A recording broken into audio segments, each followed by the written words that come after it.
C നമസ്കാരം. കഴിഞ്ഞ 2 ദിവസം നമ്മൾ വീഡിയോ ചെയ്തിരുന്നു. ഇന്ത്യൻ മാർക്കറ്റിൽ നമുക്ക് നിൽക്കാൻ പറ്റുന്നില്ല, നമ്മൾ പൊളിഞ്ഞു നാശായി. അതിൻ്റെ അടിയിൽ കുറേ ആളുകൾ ഉപദേശവും ഓഫറും ലൈക്ക് ദാറ്റ്. പിന്നെ കുറേ ആൾ മെസ്സേജ് എന്താ പറ്റിയത്. അപ്പോൾ ഒരു കാര്യം മനസ്സിലാക്കണം, ഒന്നുമില്ലെങ്കിൽ ഇന്ത്യൻ മാർക്കറ്റ് ഇവിടെ നിർത്തണം, അല്ലെങ്കിൽ ഞാൻ ചാവണം, എന്നാലും നമ്മൾ ഈ സാധനം വിടും. മനസ്സിലായില്ലേ?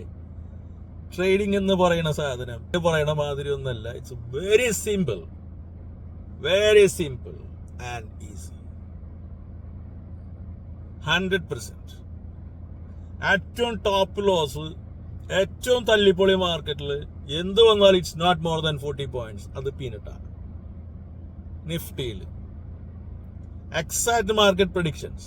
ഈ തല്ലിപ്പൊളി മാർക്കറ്റ്സിൽ ഈ കുളാൻഡർമാര് പറഞ്ഞ മാതിരി വിക്സ് ലാവാണ്, കുന്തൽ ലാവാണ്, മറിച്ചിൽ ലാവാണെന്ന് പറയില്ലേ, എവറിത്തിങ് പെർഫെക്റ്റ്ലി ക്ലീൻ. മനസ്സിലായില്ലേ? അത്ര സിമ്പിളായി ഈ സാധനം. നീയൊക്കെ എന്ത് വിചാരിച്ചേ നമ്മളോട് നിർത്തിപ്പോകുന്ന? നീയൊക്കെ അവിടെ വന്ന് 2 ഡയലോഗ് അടിച്ച് നമ്മൾ നിർത്തിപ്പോകുന്ന? ഒന്ന് പോടാച്ചേക്ക. ആ പണി വ്യക്തമായിട്ട് അറിയാവുന്നുണ്ടായി കുത്തിരിക്കുന്നത്. മനസ്സിലായില്ലേ? ആ നിഫ്റ്റി ഒന്ന് കറക്റ്റ് ചെയ്യാനെടുത്ത ടൈമാണ് ചെറുതായിട്ട്. അപ്പൊ അതിന്റെ ഇടയിൽ ഈ വീഡിയോ ബേളങ്ങളൊന്നുമല്ല പരിപാടി. ഇനിയിപ്പോ ഒരു ക്ലയന്റും ഇല്ലെങ്കിലും ഈ സാധനം ഞാൻ ചെയ്യുന്ന ആളാ, ഞാൻ പേഴ്സണലി ചെയ്യുന്ന ആളാ. മനസ്സിലായില്ലേ? അത് എന്റെ കൂടെ ജോയിൻ ചെയ്ത ക്ലയൻസിന് അറിയാം മാർക്കറ്റ് മോശമാണെങ്കിൽ ഞാൻ അക്കൗണ്ട് ചെയ്യാറില്ല എന്നുള്ളത്. കാരണം ആ പൈസ വേണ്ട വെച്ചിട്ടാ. എന്റെ അക്കൗണ്ട് ചെയ്യുമ്പോൾ എനിക്ക് ലോസ് ആയാലും പ്രോഫിറ്റ് ആയാലും കാണിക്കേണ്ട ആവശ്യമില്ല. ട്രേഡിംഗ് ആണ്, it's all common. And now tips start ആണ്, അക്കൗണ്ട് ഹാൻഡ്ലിംഗ് സ്റ്റാർട്ട് ആണ്, എവറിത്തിങ്. അക്കൗണ്ട് ഹാൻഡ്ലിംഗ് ടൈം ഇല്ല, എല്ലാം ഫില്ലാണ്. മനസ്സിലായില്ലേ? ഇനി ആരെങ്കിലും ഉണ്ടെങ്കിൽ എടുക്കാം. ടിപ്സ് നീ ഫീസ് അടയ്ക്കണ്ട, ട്രയൽ ജോയിൻ ചെയ്തോ. ഇനിയിപ്പോ പുതിയ ആളാണെങ്കിലും പഴയ ആളാണെങ്കിലും എൻറോൾമെന്റും ഫീസും സകല സാധനവും വരും. താല്പര്യം ഉണ്ടെങ്കിൽ ചെയ്താൽ മതി. നമ്മൾ ഉറക്കൊഴിച്ചിരുന്നുണ്ടാക്കിയിട്ടുള്ളതാ. ഇത് ഓസിനെ എഴുതുന്നതല്ല. മനസ്സിലായില്ലേ?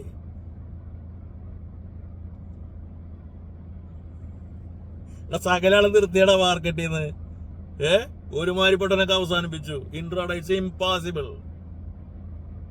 നമ്മളെ സംബന്ധിച്ച നേരത്തെ പറഞ്ഞതില് ഒരു സാധനം വിട്ടുപോയി. എന്ന് വെച്ച് കഴിഞ്ഞാല് കഴിഞ്ഞ സമയങ്ങളിൽ നമ്മൾ കൂടെ അസോസിയേറ്റ് ചെയ്തിട്ടുള്ള ആൾക്ക് മനസ്സിലാവും, ട്രയലിലൊക്കെ വന്നിട്ടുള്ള മനസ്സിലാവും. നമ്മൾ പലപ്പോഴും സ്പോർട്സിനെ കുറിച്ച് സംസാരിക്കാറുണ്ട്. സ്പോർട്ട് മാർക്കറ്റിലെ നമ്പേഴ്സൊക്കെ മെൻഷൻ ചെയ്യും. എന്തുകൊണ്ടാണെന്ന് വെച്ച് കഴിഞ്ഞാൽ ഇനി ആ ഒരു ചില സ്പേസസ് ഉണ്ട്, നമ്മൾ പ്രീമിയം സംസാരിച്ചാലും ചില സ്പോർട്ട് നമ്പർ ബ്രേക്ക് ചെയ്തില്ലെങ്കിൽ അത് പൊട്ടിപ്പോകും. അപ്പം അങ്ങനെയുള്ള സ്പേസസിൽ ആ ലോസ് എടുക്കണ്ട, ഒന്ന് പ്രിപ്പയർ ആയിക്കോട്ടെ എന്ന് വെച്ചിട്ടാണ് ഇത് പറയുന്നത്. അപ്പം അങ്ങനെ പറയുമ്പോഴുള്ള കുഴപ്പം, ഈ ജോലിയുടെ ഇടയിൽ ബാക്കിയുള്ളതിൻ്റെ ഇടയിൽ ജസ്റ്റ് ഒരു മൊബൈൽ വെച്ചിട്ട് ചെയ്യുക എന്ന് പറഞ്ഞിട്ടാണ് ഈ പറയുന്ന തള്ളു വീരന്മാർ മുഴുവൻ ഈ സാധനം പറഞ്ഞുകൊണ്ട് വരുന്നത്. ഏത് ഇപ്പൊ നമ്മുടെ തൃശ്ശൂർ തന്നെയാണ് പഠിപ്പിക്കുന്ന സ്ഥലങ്ങൾ, എല്ലാ സ്പേസസിലും എവറി 5 കിലോമീറ്റേഴ്സ് 10 കിലോമീറ്റേഴ്സിൽ ഈ പഠിപ്പിക്കുന്ന ഇങ്ങനെ കൂണുമാരി വരുന്നുണ്ട്. കാരണം ആളുകൾക്ക് ഈസി മണിയുടെ പിന്നാലെ പോകണമാണ്, വേറൊന്നല്ല. ചീട്ട് കളിക്കുന്ന സെയിം തോട്ടിൽ വരുന്നതാണത്. അറിയുന്ന ആളുകൾക്കറിയാം ഇതിന്റെ ബാക്കിൽ എത്രമാത്രം ഹാർഡ് വർക്ക് ഉണ്ട്. It is not easy. ഇത് കിട്ടുന്ന തല കുത്തി മറിഞ്ഞാലാണ് ഈ സാധനം കിട്ടുക. ഇത് നെവർ എൻഡിങ് ജേണി ആണെന്നും ഇത് അത്രയധികം എഫോർട്ടുള്ള സാധനം. നിങ്ങൾ ഈ 4 വര വരച്ചുകൊണ്ട് ഈ സാധനം നടക്കില്ല എന്നുള്ളത്. ചില സമയങ്ങളിൽ കിട്ടും. എസ്പെഷ്യലി റൈറ്റ് നൗ മാർക്കറ്റിൽ സസ്റ്റെയിൻ ചെയ്യാന്ന് പറഞ്ഞാൽ ആക്ച്വലി ഡിഫിക്കൽട്ട്. ഇത് പറഞ്ഞ ആൾക്ക് മനസ്സിലാവില്ല. ഇപ്പൊ ഞാനൊക്കെ ആദ്യം പറയുമ്പോൾ നമ്മൾ തള്ളാണ് ബേളാണെന്നൊക്കെ പറഞ്ഞ ആളുകളുണ്ട്. ആരൊന്നും മാർക്കറ്റിൽ ഇല്ല കേട്ടോ. സകലെണ്ണം പൂട്ടിപ്പോയി. മനസ്സിലായില്ലേ? എല്ലാവരും ഈ സാധനം സ്റ്റോപ്പ് ചെയ്തു, മാർക്കറ്റ് നിർത്തിപ്പോയി. മനസ്സിലായില്ലേ? അപ്പൊ ഇപ്പൊ ആൾക്ക് മനസ്സിലായി ഇത് തള്ളല്ല, ഇതാണ് ഇതിന്റെ യാഥാർത്ഥ്യം എന്നും ഇത് അത്ര ഈസി ബിസിനസ് അല്ല എന്നും ഇത് കുറച്ചധികം പണിയുണ്ടെന്നുള്ളത്. അപ്പോൾ കാര്യം മനസ്സിലാക്കുക, റൈറ്റ് നൗ നമ്മൾ 100% പ്രൊഫഷണൽ സർവീസസ് ആണ്. അതായത് നിങ്ങൾക്ക് ലാപ്ടോപ്പ് വേണ്ട, നിങ്ങൾക്ക് സ്പോർട്ട് നമ്പേഴ്സ് ഇല്ല, ഒന്നുമില്ല. നമ്മൾ 5 മിനിറ്റ്സ് മുമ്പേ നമ്പർ തരും. ആ നമ്പർ ആക്റ്റീവ് ആകുമ്പോൾ നമ്മൾ പറയും അവിടെ ജസ്റ്റ് ലിമിറ്റ് ഓർഡർ ഇട്ട് വയ്ക്കുക, അതിൻ്റെ സ്റ്റോപ്പ് ഇട്ട് വയ്ക്കുക, ഡീൽ ഡൺ, ഫിനിഷ്.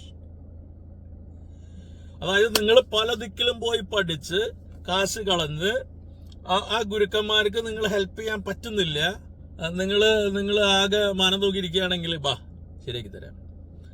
പിന്നെ നമ്മൾ വീഡിയോയുടെ ഇടയിൽ കമൻസ് ഇട്ടവരുണ്ട്, നമ്മളെ കളിയാക്കിയവർ, അമ്മമാരും ഇങ്ങോട്ട് വരരുതിട്ടാ, ചകളയാൻ തല്ലി പൊട്ടിക്കും, വഴിക്ക് വന്ന് വരുന്നു. മനസ്സിലായില്ലേ? സിമ്പിൾ. അപ്പൊ സിമ്പിളാണ് ഈ സാധനം. ഇവിടേക്കാണ് നമ്മൾ ഇത്രയും കാലം ഉറക്കൊഴിച്ച് യാത്ര ചെയ്ത്. ഏതൊരു സാധനം ഇങ്ങനെയാണല്ലോ, നമ്മൾ വർക്ക് ചെയ്യുമ്പോൾ നമ്മൾ ഇപ്പൊ ശരിയാക്കാന്ന് പറഞ്ഞ് നമ്മൾ സ്റ്റാർട്ട് ചെയ്യും, ചിലപ്പോ ഒന്ന് നീളും, കോമൺ. വീഴ്ച സ്വാഭാവികമാണ്, ജേണിയിൽ വീഴും, ഉറപ്പാണ്. അവിടെ നിന്ന് തിരിച്ചു കഴിഞ്ഞിട്ട് ഓടാൻ പഠിക്കണം. ഞാൻ വീണ എന്ന് പറയല്ലേ ചെയ്യണ്ടേ, അവിടെ നിന്ന് വീണ്ടും ഡബിൾ പവറിൽ കഴിഞ്ഞിട്ട് വീണ്ടും ഓടണം. Come on, start again. മനസ്സിലായില്ലേ? അപ്പൊ നമ്മൾ എന്തിനാണ് വർക്ക് ചെയ്ത്, എന്ത് പ്രൊജക്ട് മുന്നോട്ട് വയ്ക്കാനാണോ നമ്മൾ എഫേർട്ട് ഇട്ടേ, എന്താണ് നമ്മൾ മുന്നിൽ കണ്ട എന്താ സാധനം, 100% വീഴ്ച. പിന്നെ നമ്മളെടുത്ത് നിർത്തിപ്പോയ പല മാന്യദേഹങ്ങളുണ്ട്. ഏത് ഒന്ന് പതറപ്പോ ക്യാപിറ്റൽ ഉണ്ട് കയ്യില്, ഒക്കെ ഇവിടെ നിന്നുണ്ടാക്കിയ ക്യാപിറ്റലാ, വേറെ ഒന്നുമല്ല. ഒരുപാട് പൈസയുണ്ട്, പലതും കാട്ടിക്കൂട്ടാന്ന് പറഞ്ഞ് പോയ പലരുണ്ട്. ഇന്ന് വെറും 10,000 രൂപ കടം ചോദിച്ച് വിളിക്കുന്നുട്ടോ ഫോണിലെ. സിറ്റുവേഷൻ മനസ്സിലാക്കണം. 30-40 ലക്ഷം രൂപ അക്കൗണ്ടിലുള്ള ആളുകള് 10,000 റുപ്പീസ് തരുമോ എന്ന് ചോദിച്ച് വിളിക്കുന്നുണ്ട്. സിറ്റുവേഷൻ മനസ്സിലാക്കണം. This is not easy. നിന്റെ 50,000 1 ലക്ഷം വെച്ചില്ല നീ ചെയ്യുന്നേ, 40 lakhs പ്ലസ് കയ്യിൽ വെച്ചിട്ടുള്ള ആളുകളുടെ അവസ്ഥയാണ് ഈ പറയുന്നത്. അറിയാത്ത ആളൊന്നുമല്ല, നാട്ടുകാരെ പഠിപ്പിക്കുന്ന മാഷന്മാരാണ്, പല അഭ്യാസം കാണിക്കുന്ന ആളുകളാണ്. സ്റ്റോറി നീ കൂടുതൽ പറയണ്ടല്ലോ. That's it. ബൈ.